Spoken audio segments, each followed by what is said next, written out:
Je suis Émilie Julien, adjointe à l'insertion et à la jeunesse. Avec l'ensemble des élus de la municipalité, nous avons choisi de mettre à l'honneur 3 femmes saint-quentinoises qui représentent par leurs différences l'ensemble des femmes de la commune. Jacqueline Serre, très investie dans la vie associative de la commune et notamment dans la communauté chrétienne. Mathilde Moreau, jeune sportive saint-quentinoise, pleine de ressorts et d'avenir. Et enfin, la capitaine chevalier du SDIS, qui dirige la caserne des sapeurs-pompiers de Saint-Quentin-Fallavier. Alors préparez-vous à plonger dans 3 histoires captivantes qui soulignent l'importance de cette lutte continue.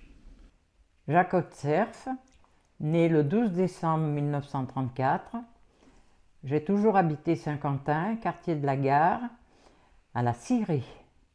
Aîné de 4 enfants, j'ai fait ma scolarité à Saint-Quentin, passé mon brevet sportif, un certificat d'études et ensuite j'ai aidé maman aux travaux de la maison, de la scierie et j'ai élevé avec beaucoup de soin ma petite sœur Arlette. Donc, je m'appelle Mathilde, j'ai 22 ans, je fais de la boxe depuis que j'ai 17 ans. J'ai fait une coupure pendant le Covid, j'ai repris l'année dernière et cette année. Donc je suis partie en Thaïlande pour performer ma technique.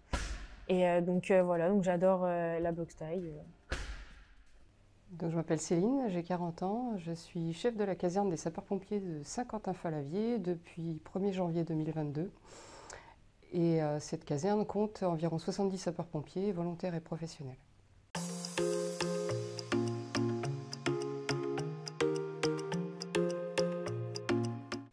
Nous n'avions pas beaucoup de place pour dire pas du tout. On se taisait, on écoutait. Dans la scolarité, c'était pareil. On écoutait, on ne comprenait pas tout, mais on n'osait même pas demander l'explication de certaines choses qui nous paraissaient intéressantes. La place des femmes était vraiment réduite à la maison, le travail, l'éducation des enfants, le ménage.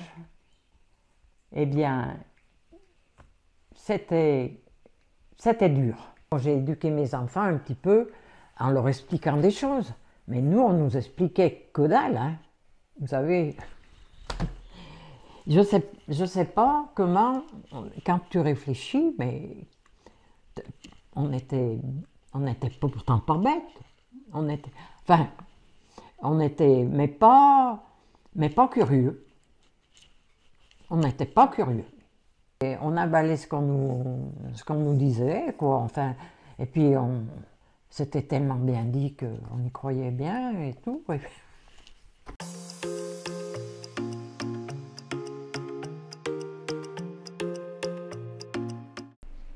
Je pense que les femmes doivent faire ce qui est demandé et simplement ce qui est demandé, mais effectivement, historiquement, ça a été compliqué au fil des années de se faire accepter et de se faire intégrer, et les exigences des hommes, en particulier, sont importantes vis-à-vis des femmes. D'une part parce que c'est des femmes et d'autre part parce que c'est une minorité.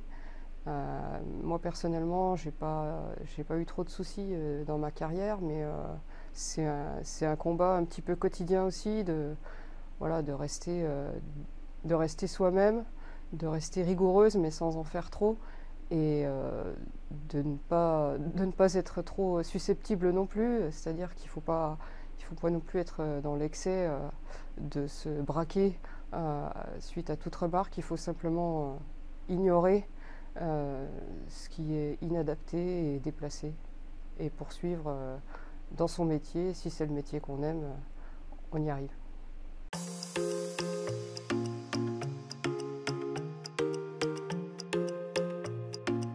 Et la contraception, c'est venu vraiment dans un moment où vraiment, et je me souviens trop que Madame de Gaulle a signé l'accord qui s'était voté à l'Assemblée du temps du général de Gaulle, et il y avait eu quand même, Madame de Gaulle avait été partie prenante pour cette loi, et puis il y a eu quand même des avancées dans la vie de la femme, il y a quand même le droit de vote.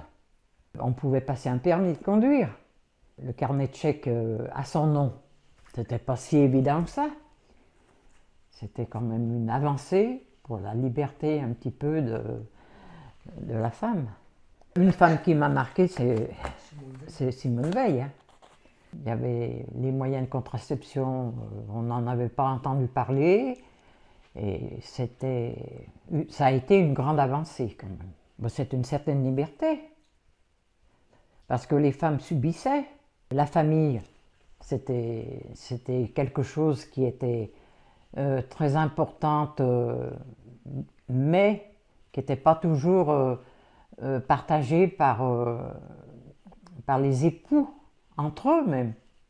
Certaines familles étaient très très nombreuses et ça posait de gros soucis.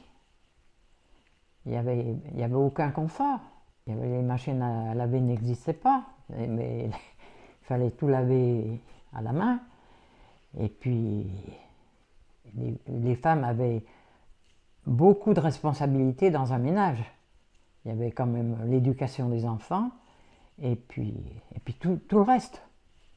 Mais enfin, il y a eu quand même des choses qui sont bien. On ne peut pas passer. Il y a eu quand même un progrès, ne serait-ce que prendre comme pour la place des femmes. Elles sont toutes dans les conseils municipaux, elles sont au gouvernement, elles sont à la tête de sportives, des sportives et tout. Il y a quand même eu des choses qui ont été données. Il y a des femmes qui jouent aussi bien au foot que les hommes, et sinon mieux. Hein, et c'est vrai qu'il y a quand même ce côté-là. Moi, j'ai eu la chance de pouvoir faire du basket à 20 ans, mais je ne suis pas partie au basket comme ça. Hein.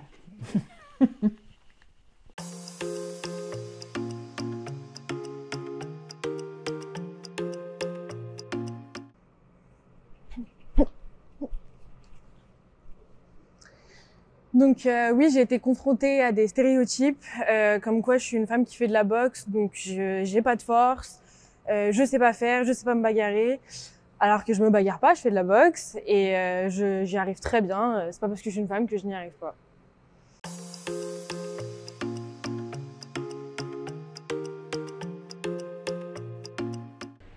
Mais je pense que je suis dans une profession où il y a eu une conscience collective et puis il y a des efforts qui ont été faits au fil des années. Donc depuis 1976, hein, le décret qui autorise les femmes à être sapeurs-pompiers, il y a eu quand même beaucoup d'évolutions.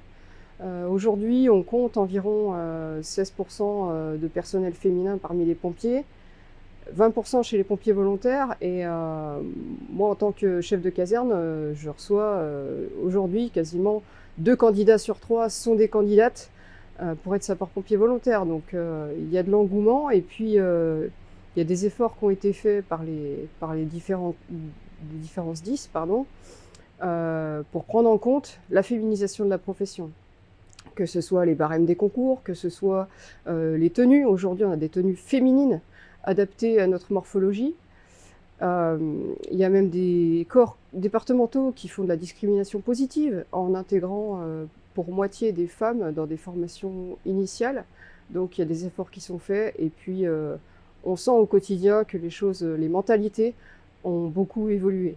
Voilà, même si j'ai bien conscience que mes prédécessrices ont, pour certaines, beaucoup essuyé les plâtres et des remarques assez désagréables en particulier. Mais je dirais que chez les pompiers, on a l'avantage aussi d'être dans la fonction publique. Donc, pas de problème d'écart de salaire. Un concours égale un grade, plus un échelon égale un salaire. Donc, déjà là-dessus, c'est quand même un point positif. Et puis, on est de mieux en mieux considéré.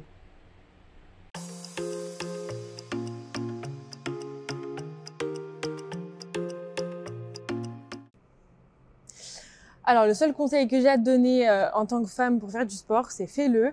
C'est pas parce que t'es une femme que tu peux pas faire du sport. La preuve, j'en suis une et je fais de la boxe thaïlandaise. Mon coach, il me loge à la même enseigne que les hommes. On est tous coachés de la même façon et tous accueillis de la même façon. Donc, fais-le, te prends pas la tête et vas-y.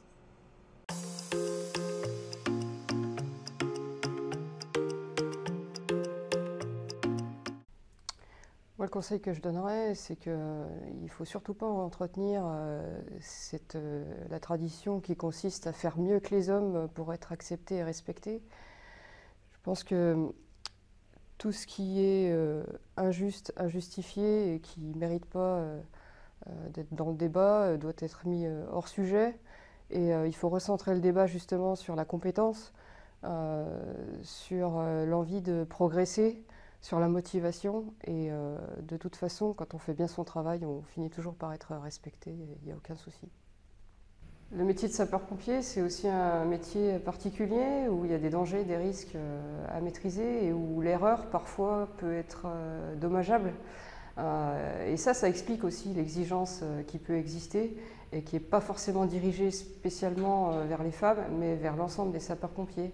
Et il faut s'adapter à ça aussi et regarder les choses de ce point de vue-là. Donc, concernant les femmes chez les sapeurs-pompiers, oui, bien sûr, prendre toutes les remarques qui font progresser et qui parlent de la compétence et de la gestion du risque, mais ignorer toutes les autres.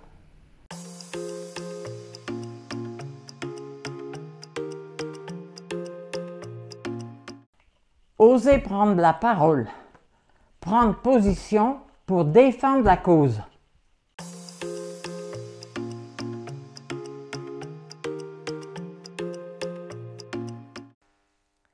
Mes attentes pour les droits des femmes pour les années à venir sont d'obtenir plus d'équité avec les hommes, une reconnaissance des performances sportives féminines et enfin une rémunération plus juste à performance égale.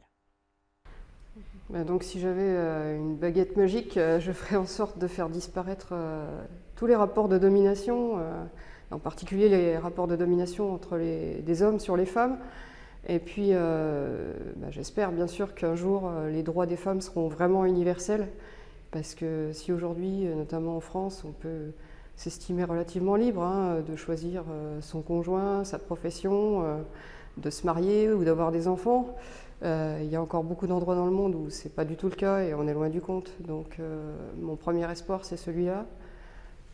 Mon deuxième espoir, ce serait que toutes les professions historiquement très féminisées, qui consistent à prendre soin, accompagner, aider, assister les autres, toutes ces professions-là, elles soient davantage mises en valeur, notamment financièrement, davantage valorisées et respectées, et que toutes les personnes qui exercent ces professions où on prend soin des autres soient réellement mises en valeur. Je souhaite pour l'avenir que les droits des femmes acquis perdurent et soient amplifiés. Et n'oublions pas qu'au-delà de toutes les lois, rien ne vaut l'exemple au quotidien.